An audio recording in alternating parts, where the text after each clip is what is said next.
तो विज्ञान आदि मानव को मानव बना सकता है, इसके आगे की यात्रा अभी विज्ञान के द्वारा संभव नहीं है। भारतीय संस्कृति का जो विज्ञान है उसको अध्यात्म कहते हैं। भारतीय संस्कृति के विज्ञान को क्या कहते हैं? अध्यात्म विज्ञान है, आध्यात्मिक ज्ञान है। तो विज्ञान से आदि मानव से मानव बना जा सकता है, पर साथियों अध्यात्म से, आध्यात्मिक विज्ञान से मानव से देव मानव और महामानव बना जा सकता है। सो भारतीय संस्कृति हमें देव मानव बनाती है, महामानव बनाती है। यह भारतीय संस्कृति की विशेषता है। ऐसे देव मानव महामानव बनने की विद्या जिस संस्कृति में हो, और स्वामी विवेकानंद के जीवन की बड़ी सुंदर बात कि कोलंबस में जब आकर के उनका जहाज उतरा और उनके स्वागत के लिए बहुत से लोग गए, एक पत्रकार ने पूछा कि सन्यासी को तो सागर पार नहीं करना चाहिए, सो फिर आप विदेश गए तो विदेशियों को तो आपके ज्ञान का दिव्य लाभ प्राप्त हुआ, पर आपको क्या लाभ मिला? तो स्वामी विवेकानंद ने बहुत सुंदर बात कही कि भारतीय संस्कृति के विषय में जो बातें कही जाती हैं कि ये मोक्ष प्रदायिनी है, ये मनुष्य को महान बना देती है, इन बातों पर पहले मैं अंधविश्वास के नाते स्वीकार कर लेता था। विदेश जाने पर और विदेशों को देख करके अब यह दृढ़ भाव हो गया कि वास्तव में भारतीय संस्कृति से श्रेष्ठ अन्य कोई संस्कृति नहीं है। दया, क्षमा, करुणा, उदारता, सद्गुणों का जितना विकास भारतीय संस्कृति में हुआ है, इतना अन्य किसी संस्कृति में नहीं हुआ। अन्य संस्कृति सुख सुविधा प्रदान कर सकती है, पर भारतीय संस्कृति संस्कार प्रदान करती है।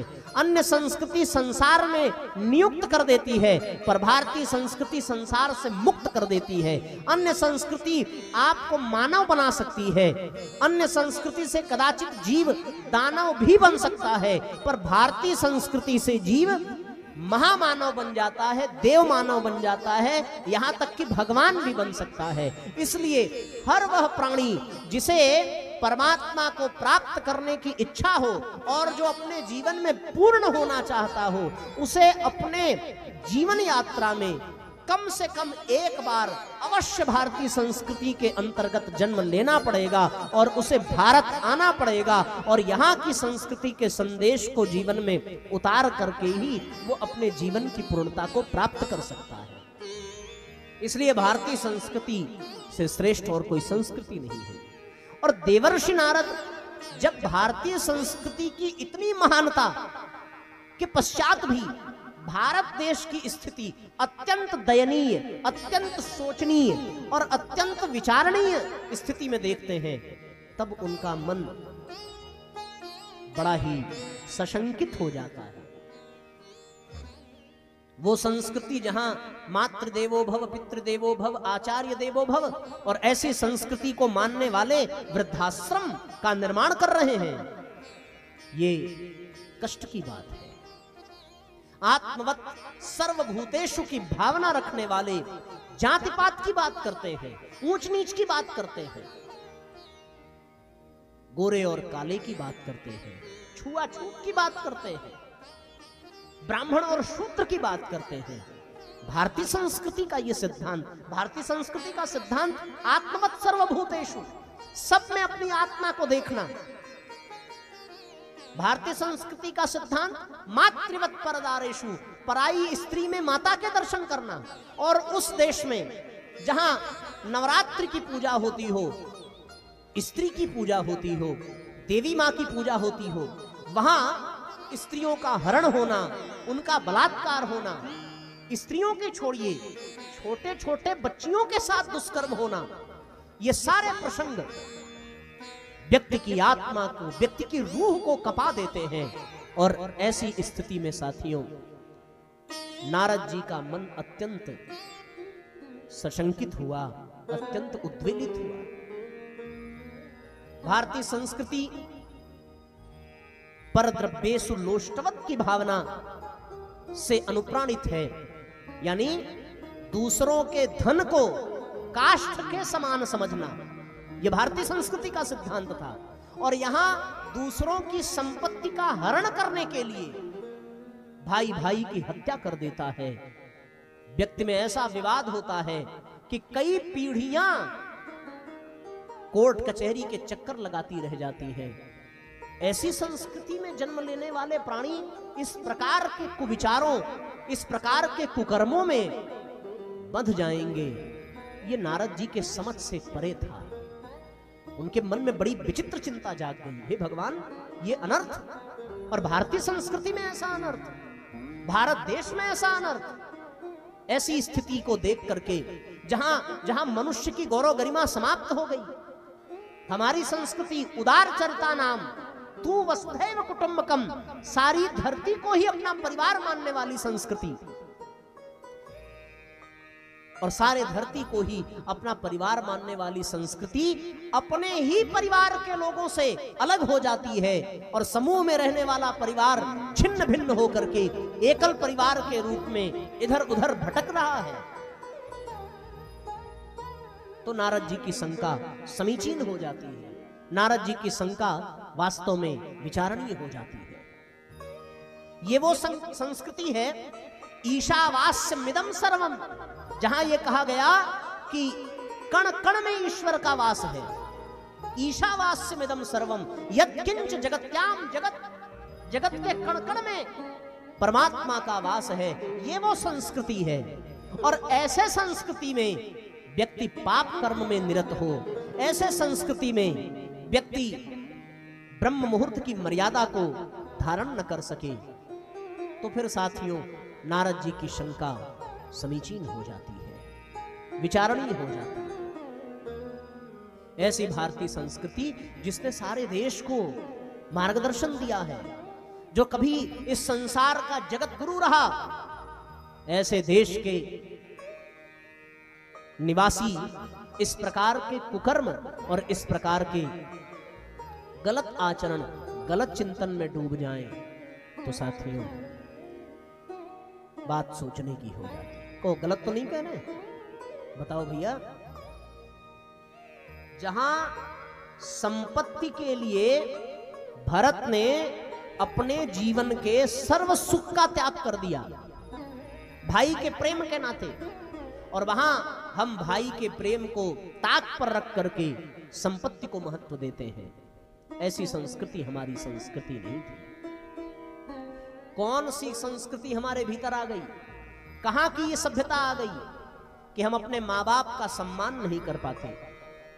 जिस घर के आंगन में कभी ध्रुव प्रहलाद लवकुश खेला करते थे, आज उस घर के आंगन में भ्रष्टाचारी और आतंकवादी पैदा हो रहे हैं। ये भारतीय संस्कृति का कलंक है। जहां गौ को माता के समान नहीं बल्कि माता ही माना गया। स्वामी विवेकानंद से किसी ने पूछा कि आपके यहां सर्वश्रेष्ठ पशु कौन है, तो स्वामी जी ने उत्तर दिया, भैंस। पत्रकार ने बड़ा आश्चर्य जताया कि हमने सुना है कि भारत देश में गाय को सर्वोपरि माना जाता है। तो विवेकानंद जी ने कहा कि भैया आपका प्रश्न था कि कौन सा पशु सर्वश्रेष्ठ है, तो पशु तो भैंस ही श्रेष्ठ है, क्योंकि उसका दूध हम लोग पीते हैं। गाय श्रेष्ठ पशु नहीं है, गाय तो हमारी माता है, हम उसको पशुओं में नहीं गिनते हैं। और उस गाय की हत्या हो रही है। वो गाय सड़कों पर स्वार्थपरता के कारण, संकीर्णता के कारण लाचार अवस्था में टहल रही है। उनको कोई देखने वाला नहीं है, संभालने वाला नहीं है। तब साथियों नारद जी की शंका बड़ी महत्वपूर्ण हो जाती है। जहां राम जैसा पति हो और सीता जैसी पत्नी हो, पति पर समाज का आक्षेप न लगे, इसलिए माता सीता स्वयं वाल्मीकि ऋषि के आश्रम में सब कुछ त्याग करके चली गई। ध्यान रहे, भगवान ने रानी सीता का त्याग किया है, पत्नी सीता का त्याग नहीं किया है। अश्वमेध यज्ञ करने का जब समय आया और वशिष्ठ ऋषि ने कहा कि राजन, बिना पत्नी के अश्वमेध यज्ञ हो नहीं सकता, अतः आप या तो सीता को की खोज करें और उनको वापस ले आवें, अथवा दूसरा विवाह करें। भगवान राम ने मर्यादा स्थापित की कि शास्त्र के पन्ने पलटिए, सिद्धांत को खंगालिए। राम एक पत्नी व्रतधारी है, दूसरा विवाह करने का स्वप्न में भी विचार नहीं आ सकता, जबकि उस समय एक से अधिक विवाह का प्रचलन था। महाराज दशरथ के स्वयं 3 रानियां हैं और धर्म विवाह के अंतर्गत वो आता था, पर राम ने केवल एक विवाह की मर्यादा रखी, एक पत्नी व्रत। ये संस्कृति थी हमारी। पर आज एक पति पत्नी के होते हुए भी एक से अतिरिक्त से संबंध, अतिरिक्त से प्रेम के प्रसंग हमारे समाज में देखने और सुनने को प्राप्त हो रहे हैं। ये कहां की संस्कृति है? हमारे देश की संस्कृति वो संस्कृति है जब सावित्री यमराज से अपने पति सत्यवान के प्राण छीन करके ले आई। इतनी साधना थी हमारे देश की नारियों में, पर आज हमारे देश की नारियों को क्या हो गया?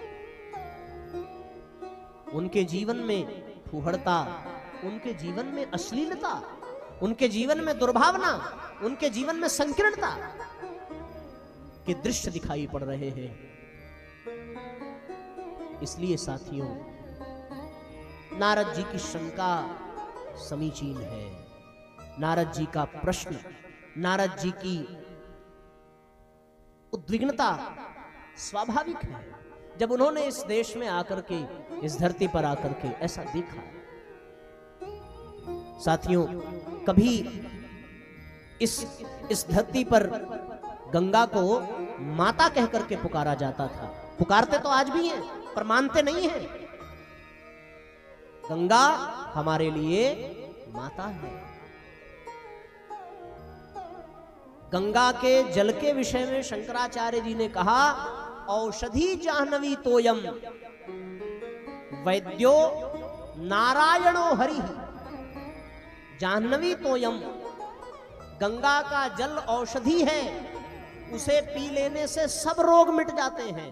और औषधि मानने वाले, गंगा को मां कहने वाले लोग गंगा की ऐसी दशा कर दी है कि गंगा में स्नान करना भी मुश्किल है। हरिद्वार तक तो गंगा फिर भी बहुत शुद्ध और पवित्र है, पर कानपुर से आगे का दृश्य बहुत दयनीय है। यमुना नदी तो लगभग नष्ट प्राय हो चुकी है। दिल्ली वालों ने यमुना की ऐसी दशा की है, ऐसी दशा की है कि उसे क्या कहा जाए। अब हम नदियों का सम्मान नहीं कर रहे हैं, अब वृक्षों का सम्मान नहीं हो रहा है। वृक्ष हमारे लिए देवता थे, हम लोगों ने वृक्षों को काट दिया।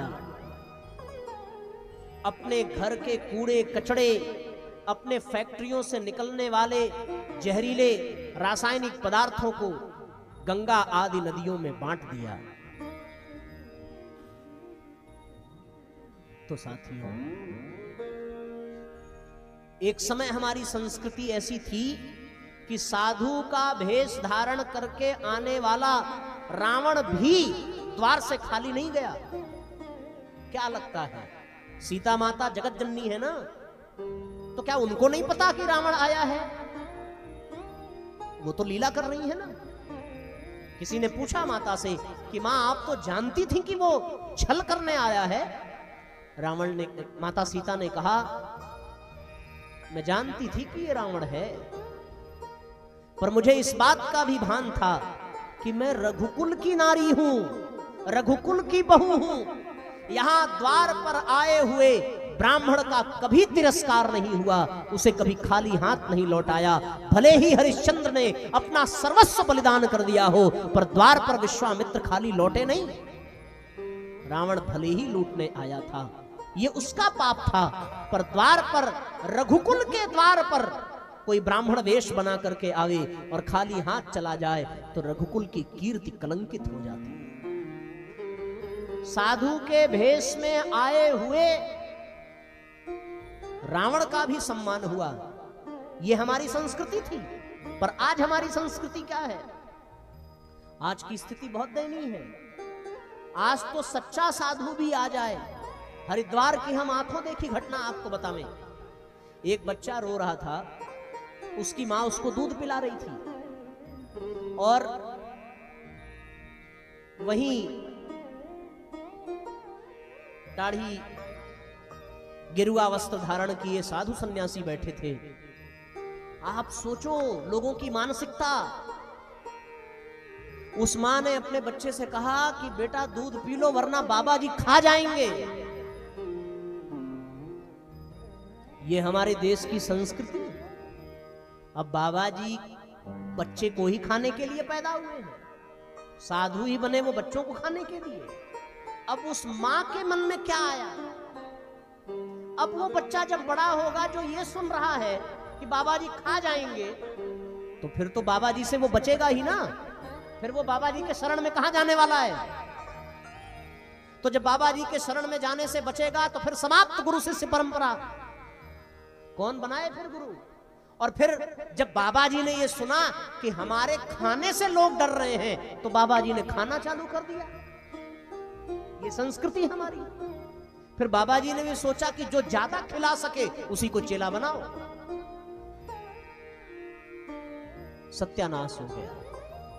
ये सब देवर्षि नारद ने देखा, सब सत्यानाश हो गया। मंदिरों में लोग कितने सामान चढ़ा देते हैं, पर जरूरतमंदों को देने में उनके हाथ कांपते हैं। संस्कृति। अब ऐसी संस्कृति जब आती है तो फिर तो पतन निश्चित है। देवर्षि नारद व्यथित हो गए, परेशान हो गए।